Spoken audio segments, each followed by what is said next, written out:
Jadi mungkin bisa saya sampaikan juga bahwa tahun depan Pak Dubes, kita akan mencoba membuat satu alumni Pak Kepala Pusat. Jadi kita membuat satu forum temu alumni ECP di Jawa Barat. Jadi mudah-mudahan ini akan semakin mempererat persaudaraan antara kakak kelas dengan adik kelas yang sudah berhasil.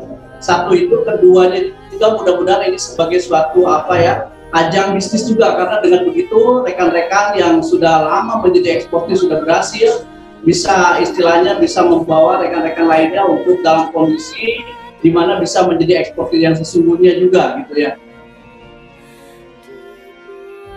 Saya sangat bangga karena ini baru tahapan keempat dari 8 tahapan ekspor coaching program.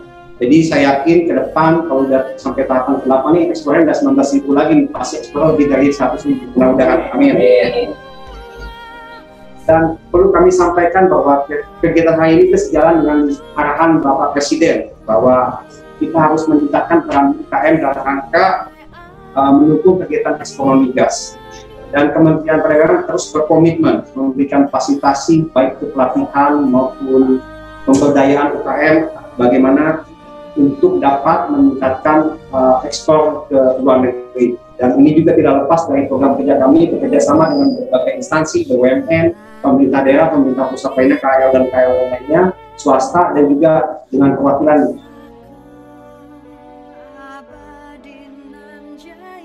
Saya mengucapkan selamat kepada UKM CV Koko Jawa Barat ini, Indonesia Maju ini, yang telah merintis bukan hanya untuk pasar luar negeri dan pasar dalam negeri, tetapi juga di pasar luar negeri. Bersama saya, di samping saya ini ada Mas Arief, ya Mas. Teman-teman di Jawa Barat, Mas Arief ini atase perdagangan kita, atase perdagangan Indonesia di Tokyo, sehingga beliau ini tentu akan siap untuk membantu segala upaya yang dilakukan oleh perusahaan di Jawa Barat, baik yang besar maupun yang kecil, untuk melakukan ekspor ke Jepang.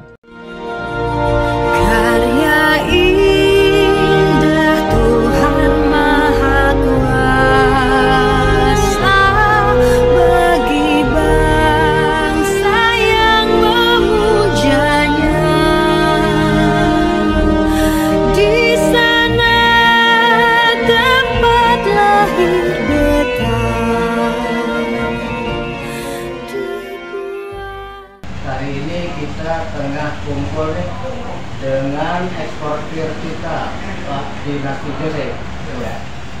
Tadi kita sudah melakukan acara pelepasan untuk ekspor Yakul ke Jepang sebanyak 9 ton. Ini luar biasa karena program ECP di Jawa Barat ini sendiri seperti disampaikan tadi oleh Pak Pusat Pelatihan SDM Ekspor Pak Sugih Rahmansyah itu baru mencapai tahap keempat, tapi ternyata sudah ada yang pecah telur nih. Nah, makanya sekarang kita pengen dengarkan sedikit bagaimana curhatan atau cerita lah dari Pak Jose. Oke, Pak Jose, kita ini semua pengen tahu waktu Pak Jose mulai untuk melakukan pendekatan kepada konsumen atau perusahaan kita, itu kiatnya gimana sih? Maksudnya supaya bisa jadi pembelajaran juga. Oke. Untuk supaya bisa melakukan pendekatan dengan buyer, kita perkenalkan diri kita dulu sebagai perusahaan dan sebagai produk apa yang kita punya. Lalu buyer pun ada yang menerima, ada yang enggak. Kalau yang menerima kita ngajak ngobrol, kalau yang enggak ya sudah belum rezekinya. Prosesnya berapa lama? Kalau untuk Jepang sendiri nih bisa 3 bulan Pak. 3 bulan, berarti kalau kita lihat ECP mulainya Februari, itu masih di ECP bener ya? Masih masih murni nih. Ini benar-benar dari hasil ECP kita di Jawa Barat. Ya mudah-mudahan kedepannya itu bisa lebih maju lagi. Oke, perlu juga kita ketahui. Yang saya ketahui ya, pengetahuan saya kalau dengan Jepang itu banyak syaratnya. Kira-kira gimana Pak? Sebenarnya banyak persyaratan itu tergantung bayarnya Pak. Jadi kalau bayarnya hanya meminta 1 dan 2 persyaratan kita bisa penuhi, jalan. Walaupun di negara tersebut persyaratannya misal ada 8 ada 10, itu nggak masalah bagi kita selama bayarnya sesuai dan match dengan regulasi persyaratan kita, sertifikat yang kita punya. Yang Pak biasa alamin banyak nggak persyaratan? Kebetulan kita dapat bayar yang nice dan persyaratannya nggak ribet. Berapa banyak? 2 apa? Cuma 2? Iya. Wah, pelajaran juga bagi teman-teman sekalian nih. Kita kadang-kadang suka ketakutan tuh menembus suatu pasar, wah udah ketakutan dengan bayaran syarat ini. Ternyata semuanya itu kontekstual ya, karena artinya tergantung. Kalau ketemu yang bayar yang kayak Pak Jose temui, dengan banget ya, langsung dapat yang bagus ya. Artinya nggak semua bayar di negara maju sekalipun selalu ribet dengan macam-macam persyaratan. Nah, itu juga harus kita catat tuh. Oke, selaku pembinanya Pak Lukman, mungkin Pak Lukman juga bisa ini ya menceritakan sebenarnya target yang harus kita capai, harus capai Jawa Barat lah. Per tahunnya berapa eksportir baru? Oke, Pak Sani, terima kasih ini waktunya, ini luar biasa. Sebetulnya hal yang luar biasa adalah bagaimana kita melihat rekan yang tergabung di ECP ini adalah kaum muda yang masih mempunyai kualifikasi atau kemampuan. Nah, ini dengan istilahnya kemampuan mereka yang istilahnya di IT-nya oke, di produksinya sudah tidak dilakukan. Kemudian dalam ekspornya juga dibekali oleh rekan-rekan kondisi yang luar biasa telaten. Nah, ini harapan saya sebetulnya setiap kali ada pelatihan kita rekrut 30 orang ini semuanya harus bisa jadi eksportir dalam 1 tahun itu, targetnya seperti itu. Terus saya tadi juga sempat mendengar sambutan Pak Lukman mewakili Pak Kepala Dinas. Itu mau dibentuk suatu forum atau suatu wahana untuk melakukan pembinaan berkelanjutan. Itu gimana Pak? Tahapan-tahapan dan target yang ingin dicapai. Oke, jadi pernah saya sampaikan bahwa kan dengan Jawa Barat ini hubungannya di ECP itu dari tahun 2012 ya. Permasalahannya adalah selama tahun itu kita membina 1 tahun, kemudian tahun depan kita membina yang lain. Iya. Tidak ada silaturahim lagi di antara satu. Yang terpenting adalah di antara binaan dengan binaan. Oke, karena mereka beda angkatan, mereka tidak bertemu. Siapa tahu bisa kolaborasi. Padahal kemungkinan bisa terlanjut juga kolaborasi bisnis di antara mereka. Harapannya seperti itu, sehingga nanti tahun depan insya Allah kami membuat satu forum komunikasi ataupun apa namanya kita buat nanti bahwa dari tahun 2012 binaan kami yang sudah ada dalam lingkup SMP setiap tahunnya bisa bergabung dalam namanya nanti kita buatlah satu forum silaturahmi binaan SMP ataupun alumni SMP seperti itu. Kalau Pak Kadis sih pengennya namanya kalau saya Saresehan ya, forum Saresehan ya, alumni SMP seperti itu. Satu lagi sobat-sobat, kelebihan dari ECP angkatan ini, kedepannya kita semuanya akan diadakan pembinaan berkelanjutan, dimonitor terus, difasilitasi terus. Itu berbeda dengan angkatan-angkatan sebelumnya, seperti Pak Lukman bilang tadi, selesai kita nggak tahu lagi, ya selesai kita nggak monitor lagi. Nah, kedepannya mudah-mudahan kita akan melakukan suatu monitoring, fasilitasi supaya yang sekarang bisa ekspor, ya bukan cuma sekarang, tapi terus ekspor lagi. Yang kemarin belum bisa ekspor, mudah-mudahan besok bisa ekspor. Nah, saya pengen dengar dari Pak ini nih, Pak Lukas nih tentang peranannya gimana nih Pak dalam upaya kita untuk membentuk eksportir baru nih Pak. Ya, FTA Center itu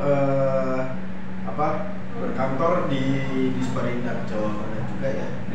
Kita di lantai 3. Ya, saat ini kita di bawah Direktorat PPI itu banyak melakukan sosialisasi, konsultasi dan advokasi yang berhubungan dengan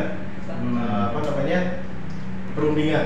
Perundingan. Jadi apa yang bisa dimanfaatkan oleh rekan-rekan eksportir baru maupun yang sudah existing untuk menggunakan peraturan yang atau kebijakan apa yang sudah dibuat oleh pemerintah Indonesia.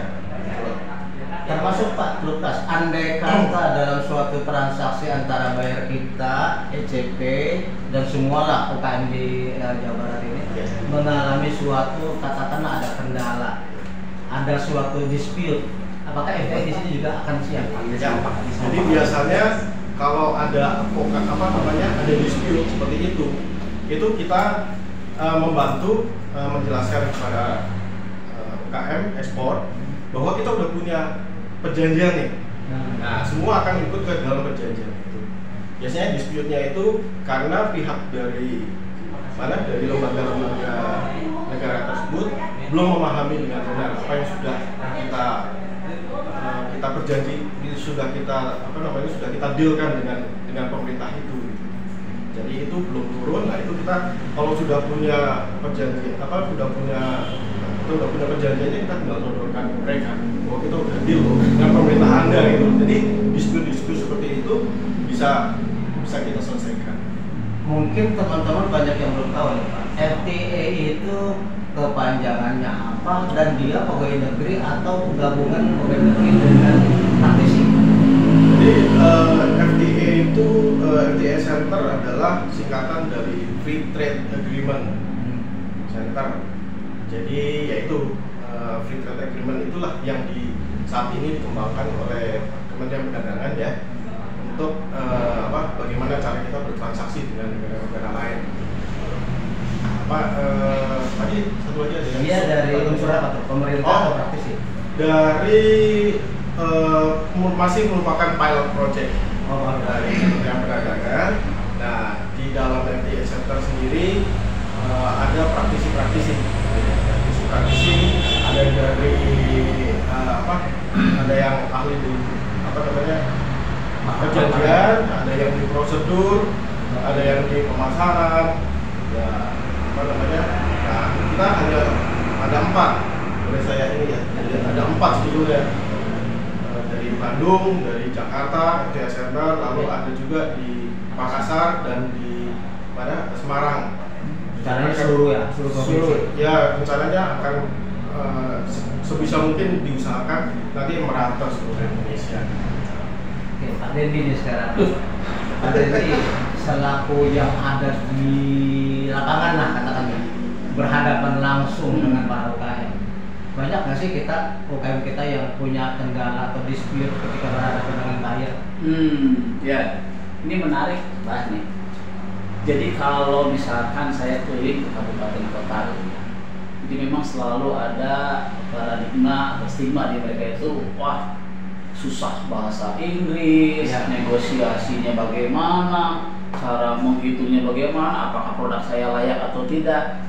Nah, selalu yang kita sampaikan, teman-teman ya terutama yang milenial, kemudian produknya yang aneh-aneh yang nggak pernah kita pikirkan, termasuk Kang Jose ini gitu ya, kita sampaikan bahwa nenek-nenek dulu kita ya marut kelapa nggak pernah kepikiran ekspor, tapi Kang Jose dipikir bahwa parutan kelapa itu bisa ekspor. Kemudian sekarang arang, kalau dulu kita waktu anak-anak suka dipakai coret-coret di tembok, ternyata bisa diekspor oleh Kang Jose. Nah, itu kita sampaikan kepada UMKM bahwa ekspor itu tidak sesulit yang dibayangkan. Jadi semua kendala-kendala itu bisa diatasi, apalagi di Jawa Barat, alhamdulillah infrastrukturnya lengkap. Jadi kita itu kerjasama dengan Kementerian Perdagangan untuk pendampingan dan pembinaannya, kemudian juga kita punya FTA Center. Nah, ini kan harus dibikin berdarah-darah mereka supaya UKM kita dibantu dioptimalkan. Intinya kalau dari Jawa Barat kita berharap UMKM itu sharing ekspornya supaya lebih meningkat, karena mereka ada kekuatan padat karya di sana. Jadi semakin UKM-nya meningkat, ekspor, berarti akan banyak tenaga kerja yang bisa diserap oleh. Tapi sejauh ini ada nggak yang bermasalah, dispute? Kalau dispute ya, jadi itu tugas kita itu untuk membongkar permasalahan itu. Jadi jangan sampai stigma tentang susahnya ekspor itu terus melekat di UMKM yang ada di Jawa Barat. Buka mindset. Jadi mindsetnya harus kita buka mereka, kita cuci otak mereka, karena potensinya ada 215 UMKM di Jawa Barat. 15.000 ya, 215.000 UMKM di Jawa Barat, dan itu potensi yang luar biasa. Kembali ke Pak Jose, sejauh ini pernah nggak ngalamin suatu permasalahan dalam transaksi dengan buyer? Tentunya pernah ya. Baik permasalahan pembayaran maupun permasalahan pengiriman. Nah, kami itu selalu Gimana tuh? Contoh kasusnya gimana tuh? Contoh kasusnya, anggaplah kelapa parut kemarin kita ekspor ke Meksiko.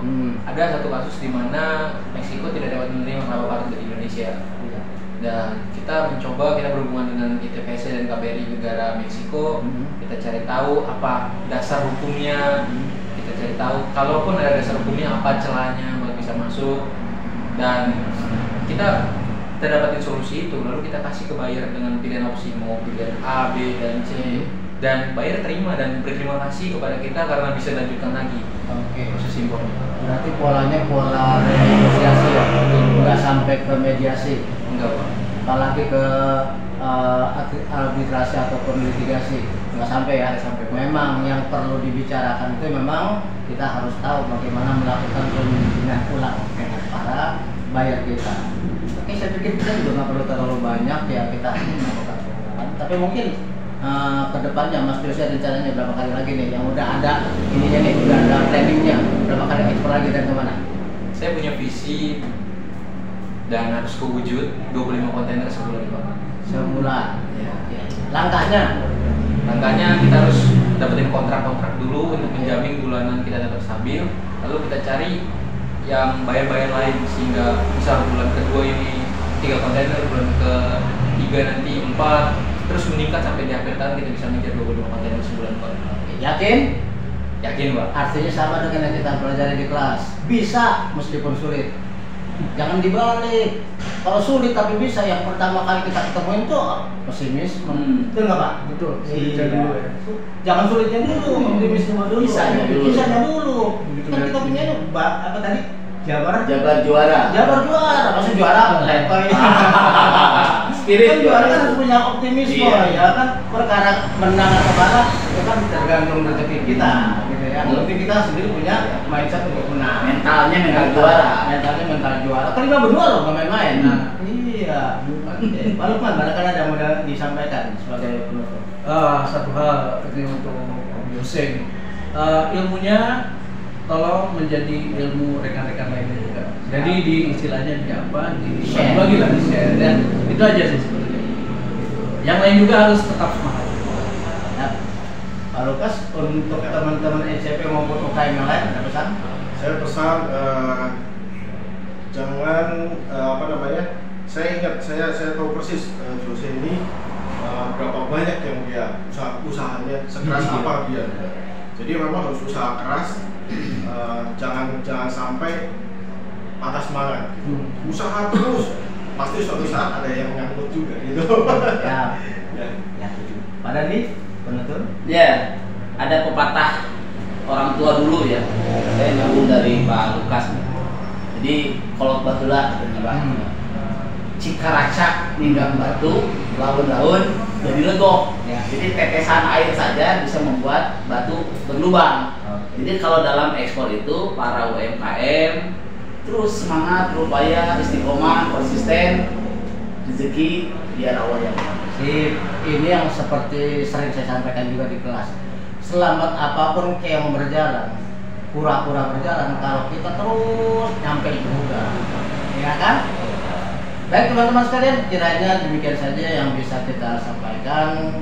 Sudah banyaklah ilmu walaupun waktunya singkat ya yang bisa kita tarik dari pembicaraan.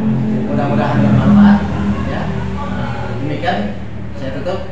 Assalamualaikum warahmatullahi wabarakatuh. Waalaikumsalam.